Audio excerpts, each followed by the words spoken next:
keutamaannya.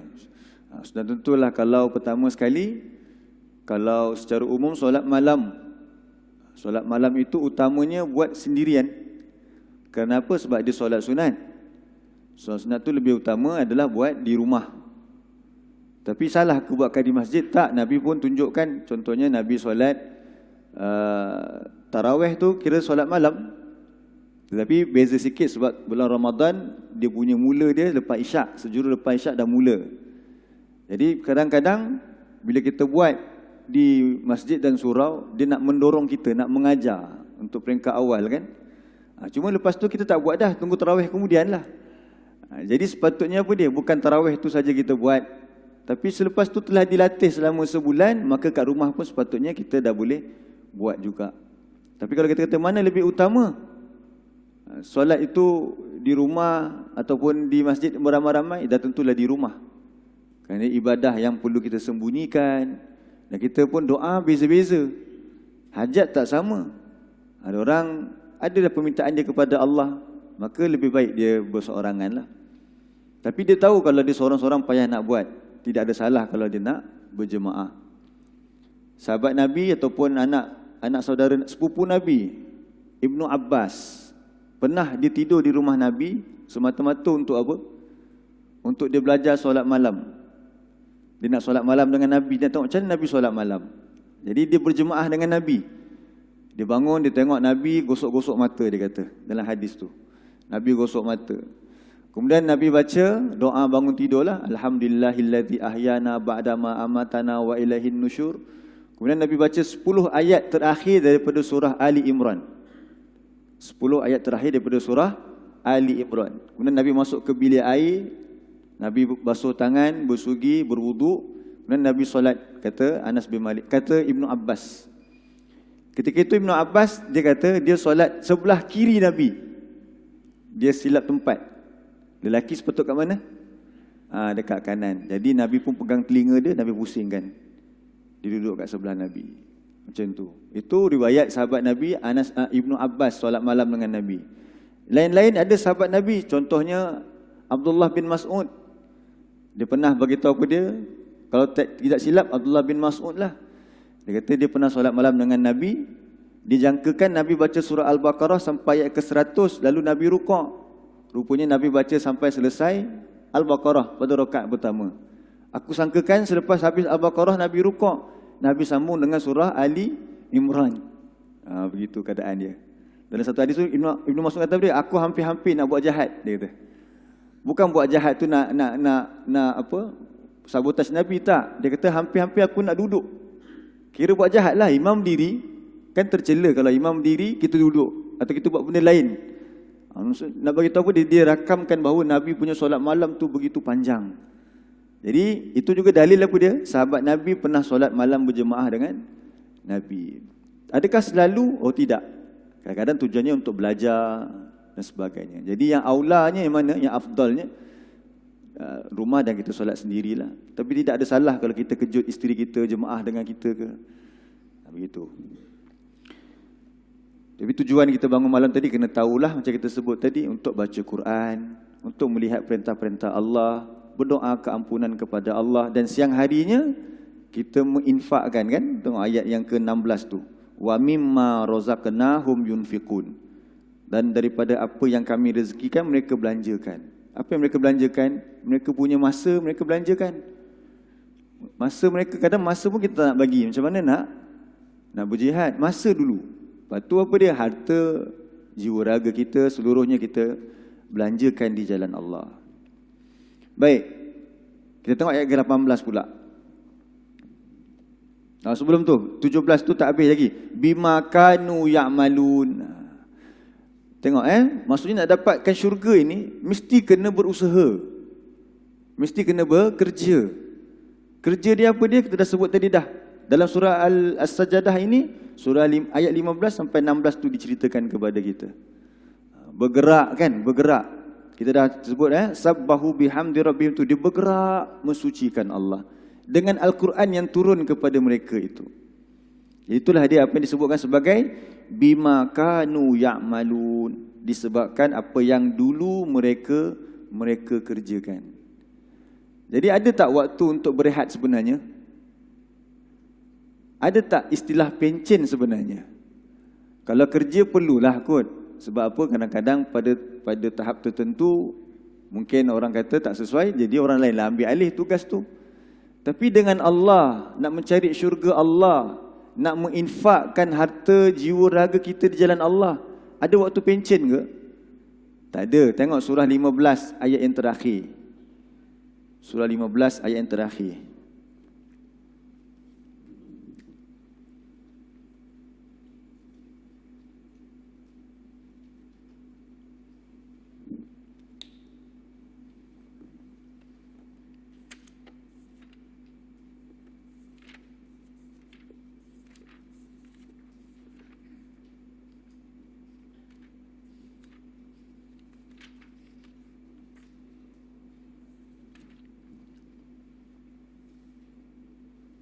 Muka surat 267. 267. Muka surat 267. Ayat terakhir sekali sebelum surah An-Nahl, surah Al-Hijr.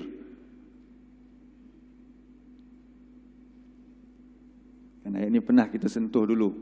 Wa'bud, dan abdikanlah diri olehmu. Jumpa tak?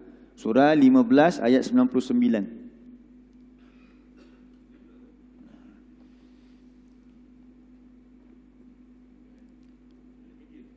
Al-Hijr. Surah 15. Dia sebelum surah An-Nahl lah. Mungkin ada muka surat tu dia tak tulis 15. Sebab dah bawah dia An-Nahl, separuh dia An-Nahl muka surat tu. Atas surah An-Nahl tu lah. Allah kata wa'bud, maksud wa'bud dan abdikanlah diri olehmu. Ataupun dan tunduk patuhlah mengabdikan diri kepada siapa? Rabbaka, kepada Tuhan engkau. Kenapa kena tunduk patuh mengabdikan diri kepada Allah? Mencari apa yang Allah sembunyikan tadi kan? Tapi apa kerja-kerja dia tadi? Beriman kepada Quran. Kemudian apa dia? Tidak menyombongkan diri. Kemudian apa dia? Solat malam itu untuk menguatkan jiwanya. Dan di siangnya dia bekerja. Allah kata apa dia? Sampai bila? Sampai bila nak buat tu? Selagi nyawa di kandung badan. Bukan sampai mungkin umur 55 ke 60. Saya dah nak rest dah sekarang ni. Tak. Untuk urusan akhirat, hatta ya'tiyakal yakin. Sehingga datangnya kepada engkau al-yakin. Apa maksud al-yakin? Dalam kurungan dia terjemah apa? Yakin kat situ? Kematian. Kenapa, ingat tak lagi, kenapa al-yakin disebut kematian? Minta maaf, terbalik. Kenapa kematian disebut al-yakin? Ada orang tak yakin ke? Macam mana Ji? Sebab ijma' manusia, baik orang kafir ataupun orang Islam, yang sepakat semua apa dia? Semua orang akan mati. Tanya orang kafir, kamu akan mati kan nanti? Mati. Tapi lepas tu kamu pergi mana? Kami jadi pokok. Ada yang kata macam tu kan? Ada yang kata kami dihidupkan balik. Itu tak sama. Akhirat tak sama. Tapi yang pasti yang semua sepakat apa dia? Mati. Benda yang semua manusia yakin. Orang kafir pun yakin. Orang etis pun yakin. Jadi disebut sebagai al-yakin. Sampai bila kena beribadah kepada Allah? Sampai mati. Siapa contoh-contoh ataupun kita punya contoh dalam rangka nak beribadah ni? Siapa? Sahabat-sahabat Nabi. Orang pertama yang beramal dengan Quran ni siapa setelah Nabi Muhammad? Dan tentulah para sahabat. Apa sifat para sahabat? Tengok surah 8.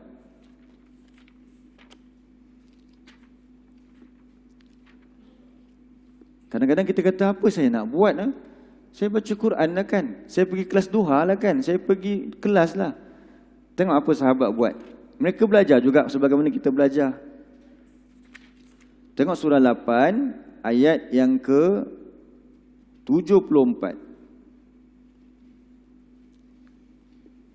Ini kerja yang kita nak buat sama-sama. Selepas belajar, kita kena buat kerja. Sebab kerja tersebutlah penyebab yang Allah katakan tadi mendapat apa yang dirahsiakan oleh Allah. Bima kanu ya'malun. Tadi Allah sebut dalam surah As-Sajdah.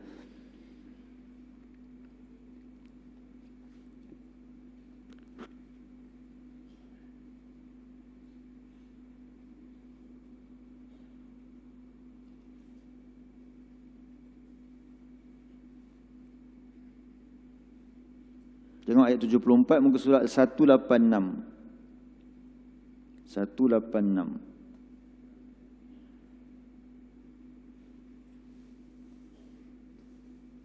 Jumpa dah? Ayat 74 ni cerita tentang sahabat Nabi lah, baik Ansar dan juga Muhajirin. Baik, cuba tengok. Walladzina amanu. Terjemahkan. Apa Allah kata di sini? Dan jumpa tak semua?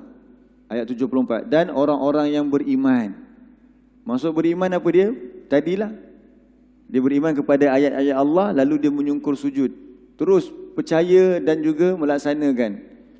Jadi kalau kita beriman dengan Quran, selalu tak kita jumpa Quran, tak sama rupanya dengan kehidupan yang aku buat. Bila kita belajar, dapat ilmu kan. Bila dapat ilmu, dapat tak kita perbaiki yang dulu? Sebab tu lepas belajar, mesti kena ada perubahan. Kalau belajar tak ada perubahan, Allah sebut dalam Quran, itu adalah orang yang zalim. Dia belajar tak ada apa perubahan. Jadi perubahan disebut sebagai apa? Hijrah. Tu Allah kata apa dia? Walladzina amanu wahajaru. Hijrah. Sekarang ada tak lagi hijrah kepada jasad Nabi, iaitu kita kena semua pergi ke Madinah? Dah tak ada. Last kali bila berlaku mesti berhijrah kepada jasad Nabi sallallahu alaihi wasallam sebelum pembukaan kota Mekah. Sebelum pembukaan kota Mekah, siapa yang masuk Islam semua kena pergi Madinah, berkumpul di Madinah. Itu yang Abu Hurairah contohnya. Dia orang Yaman. Dia masuk Islam, dia pun kena hijrah ke Madinah. Kau orang Mekah semua hijrah ke Madinah. Sebab apa? Perintah hijrah ketika itu wajib. Hijrah kepada tubuh Nabi. Hari ini perlu tak? Wajib tak berhijrah kepada tubuh Nabi? Tidak. Tetapi berhijrah apa lagi yang ada pada hari ini? Berhijrah kehidupannya. Berhijrah daripada hidupnya jahiliah kepada hidup macam mana Nabi tinggalkan kepada kita. Setelah apa? Setelah dia belajar tu, walladzina amanu. Dia beriman tu macam nak beriman dengan Quran, dan tentu belajar Al-Quran. Jadi sekarang, ya Allah, aku ni selama ni, contohlah, aku selama ni hanya baca Quran. Rupanya perlu faham Quran. Jadi macam mana masuk hijrah? Usaha untuk belajar pula.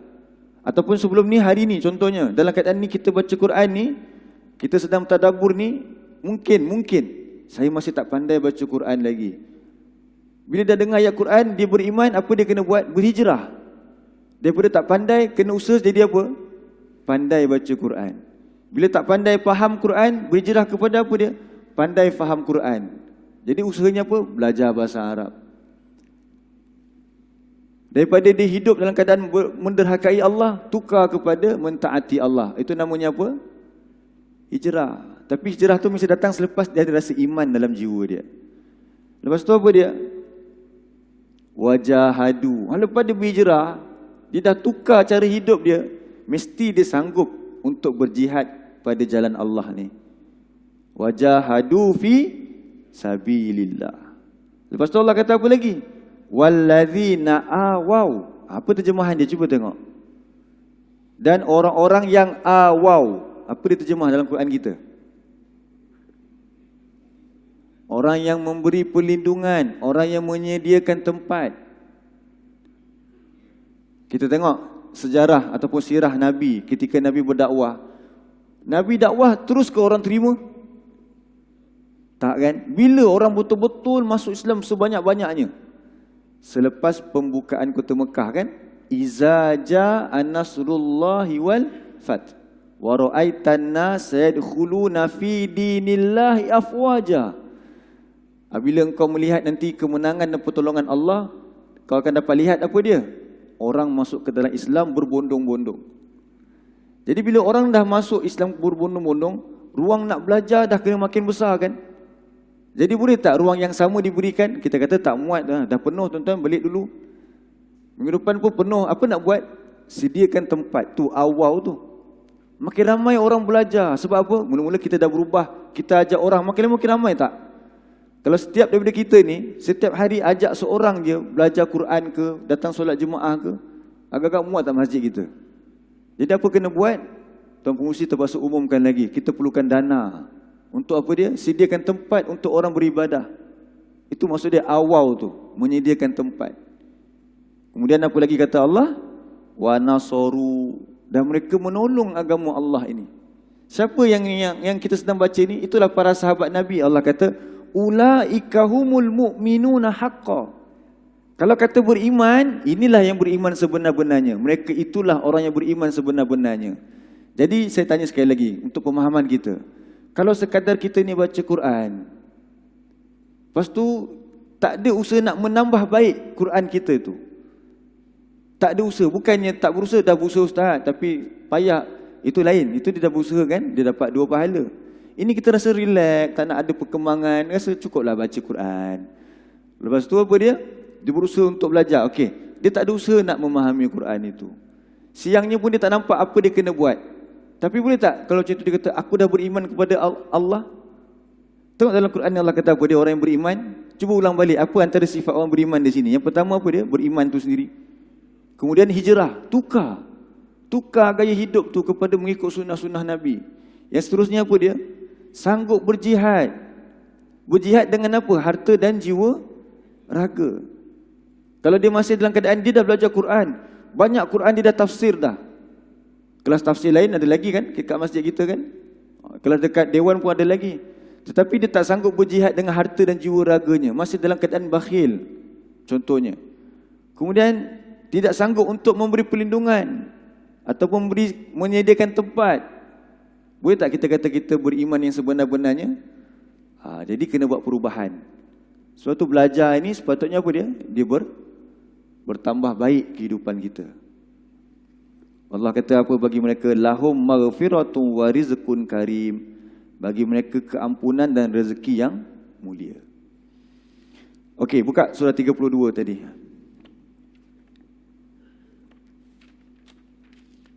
Ayat yang ke-18. Ayat yang ke-18.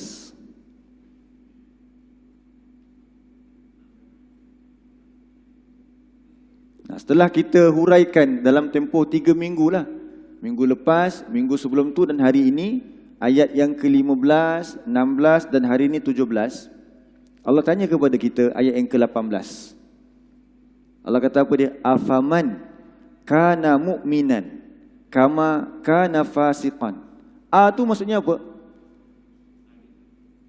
Tu adakah? Adakah tu harfu istifham. Bahasa Melayu apa kita panggil? Kata tanyalah. Adakah? Betul tak? Apa cara nak memastikan seorang itu faham? Apa cara kita nak pastikan seseorang itu faham apa yang kita kata? Kita buat apa tuan-tuan? Kita bagi ceramah 2 jam, agak-agak dia faham ke tak agak-agak? Macam mana kita nak tahu dia faham ke tidak? Kita tanya kan? Sekarang ni kita dah tadabbur berapa bulan dah? Daripada ayat pertama sampai ayat ke-6, ke-17 tadi. Saya nak tanya tuan-tuan puan sekalian, daripada ayat pertama sampai ayat 17 tu cerita tentang apa? Orang beriman dekat mana? Ayat yang ke-15 sampai 17. Habis sebelum tu cerita tentang apa? Cuba ulang kaji balik. Sebab Allah nak tanya ni. Tengok apa maksud afaman kana mu'minan kaman kana fasiqan. Sekarang kamu dah tadabbur kan? Allah kata. Lebih kurang begitulah maksudnya. Kamu dah tadabbur kan 17 ayat? Nah, sekarang cerita balik. Apakah sama orang yang beriman dengan orang yang ingkar? Sekejap, apa yang diceritakan? Maksudnya apa tu? Dia pun tak dapat maklum apa dulu tadabbur apa tak ingat dalam ayat-ayat yang ke, tengok contohnya ayat ke-10. Allah cerita tentang orang yang ingkar. Macam mana sifat orang yang ingkar ayat ke-10? Mereka menafikan hari kiamat. Tengok ayat yang kedua surah As-Sajdah ini. Ayat ketiga, mereka kata Nabi Muhammad mengada-adakannya. Jadi sekarang kamu dah tadabbur 17 ayat. Kalau lebih nak memberi kesan pada jiwa kita macam ni. Kamu tiap-tiap pagi Jumaat tadi Tuan Imam Haji Razak kita bacakan lagi surah Sajdah. Sekarang kamu nampak tak sekarang perbezaan antara orang yang beriman dengan orang yang ingkar? Sama ke tak sama? Allah kata la yastawun. Mereka tak sama. Jadi bila tak sama, apa nak kena buat? berusaha untuk membezakan. Sebab tu Quran ini apa dia? Sifatnya Al-Furqan. Kalau tak sama, jangan jadi lagi seperti orang ingkar. Apa sifat orang yang ingkar? Bila dengar ayat Allah, mereka kata apa? Mereka tak peduli. Apa sifat orang beriman? Bila dengar ayat Allah, terus mereka sujud. Macam kita bagi contoh minggu lepas lah. Dengar ayat riba pula, apa kena buat? Jauhi riba. Dengar tentang ayat berjihad jalan Allah, kita berusaha berjihad jalan Allah. Dengar Allah perintahkan suruh mengajar Quran, kita bekerja mengajar Al-Quran. Ataukah kita masih lagi lepas ni balik daripada masjid, contohlah, masih lagi ayat Quran yang kita baca hari ni dia berlalu, nanti tunggu kuliah kita minggu depan pula bincang lagi, tapi tetap hasil kerja belum ada lagi. Allah kata sekarang kepada kita, sama tak? Tak sama kita kata. Jadi kalau tak sama, bertindaklah. Itu maksud dia ni. Afaman kana mu'minan kaman kana fasiqan. Apakah sama orang yang beriman sama tak dengan orang yang fasik? Fasik sini maksudnya apa dia? Orang yang keluar daripada ketaatan tadi tu, yang tak peduli ayat-ayat Allah. Apa jawapannya? La yas tahu, tak sama. Tak sama dari segi apa? 3 aspek. Kehidupan dekat dunia pun tak sama dah. Cara hidup tak sama. Cara mati sama tak? Ingat tak kita bincang dulu hadis? Ada satu kuliah tu, pagi jugalah, kita bacakan satu hadis, saya bacakan satu hadis yang panjang tu. Macam mana malaikat cabut nyawa datang kepada orang yang beriman dan juga orang yang ingkar. Masih ingat lagi tak? Jadi sama tak sama cara cabut nyawa? Tak sama. Maksudnya masa hidup pun tak sama, masa tengah dicabut nyawa pun tak sama. Nanti minggu depan kita akan sambung ayat 19 dengan 20, cerita tentang akhirat mereka pula, pun tak sama. Sekarang bila jelas tak sama, apa lagi nak buat? Ke masih ragu-ragu lagi? Ayat-ayat pertama lagi Allah dah kata dah, tanzilul kitab la raiba fi. Penurunan Al-Quran ini tiada keraguan. Pertama sekali buang keraguan tu. Sekarang dah jelas dah. Aku sebagai hamba Allah kena sentiasa bergerak untuk membersihkan, menyucikan Allah. Aku bangun malam untuk membaca ayat-ayat-Mu ya Allah, untuk mencari apa perintah-perintah-Mu, untuk mencari kekuatan dalam jiwaku. Di siang hari aku nak bekerja sebab aku nak mencari apa yang Kau rahsiakan daripada orang beriman di dunia ini. Di akhirat kita akan bergembira dengan janji-janji Allah itu. Itu ada 2 ayat yang kita dapat tengok pada hari inilah, insya-Allah, ayat ke-17 dan ayat ke-18. Sekiranya tidak sama, maka marilah sama-sama kita bertindak untuk menjaga diri kita. Dia tak boleh bergerak seorang-seorang. Sebab dalam surah Fatihah kita baca iyyaka na'budu ke iyyaka a'budu. Apa maksud iyyaka na'budu? Hanya kepada Engkau kami mengabdikan diri. Kalau iyyaka a'budu, hamzah, aku. Mana ada kita pernah solat, walaupun solat sunat seorang-seorang, kita baca iyyaka a'budu. Kan? Apa maksud iyyaka a'budu? Hanya kepada Engkau aku mengabdikan diri. Tak mungkin. Walaupun solat malam masing-masing solat di rumah tu, tetap dia kata kami. Siapa kami? Katalah kita solat di rumah, sama tuan pengurusi pun solat di rumah. Kita sebenarnya sama nak bekerja, siang hari nak bekerja. Bukan masing-masing aku, engkau. Wallahu a'lam. Jazakumullah khairan atas perhatian semua. Diharapkan apa yang kita sampaikan ya Tuan Haji.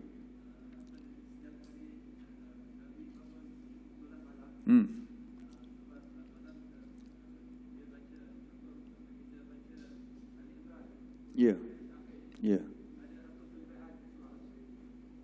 Apa? Kelebihan saya tak ingat, tetapi memang itu adalah amalan Nabi. Tapi kalau kita lihat pada 10 yang terakhir itu memang cerita tentang hamba yang beriman lah. Memang nak mengingatkan kita kepada apa tanggungjawab kita. Cuba kita tadabbur. Yang terbaiknya adalah kita mentadabbur 10 yang terakhir itu. Surah apa lagi yang lain?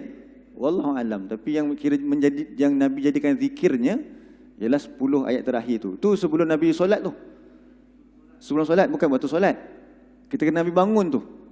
Bangun, Nabi dah gosok muka dia kan, bangun kita rasa mata tak boleh nak buka. Nabi manusia kan? Dia gosok-gosok mata dia, baca doa dulu, alhamdulillahillazi ahyana tadi. Kemudian Nabi baca 10 yang terakhir tu daripada 190. Bukan daripada 191, dia sampai 190 sampai ayat ke-200. Baca. Dia 11 lah sebenarnya. Tapi kata 10 tu apa dia kata? Bukan gundal apa? 11 jadi 10 kita panggil apa? Genapkan lah kan. Maksudnya 10 yang terakhir itu maksudnya daripada ayat 190 sampai ayat ke 200. Cuba tadabbur ayat tu. Mungkin kalau habis surah Sajadah ni elok juga. Habis surah Sajadah ni, kita pilih 10 ayat terakhir tu kita tadabbur. Bagus sebab kita pakai. Kita pun kuliah pagi kan. Sesuai sangatlah untuk kita pelajari 10 ayat terakhir surah Ali Imran. InsyaAllah kalau ada kesempatan boleh kita tadabburkan. Jadi kita akan nampak kenapa Nabi baca pada malam hari tu. Ada nilai kat situ tentang ayat-ayat Allah yang kita akan lihat nanti. Ayat tu kebesaran Allah itu menjadikan orang tu fakina azabannar, selamatkan kami daripada api neraka. Tu bangun malamnya ingat apa? Ingat selamat daripada api neraka. Itu Nabi punya apa jiwa dia. Jadi itu yang diriwayatkan oleh Abdullah bin Abbas. Jadi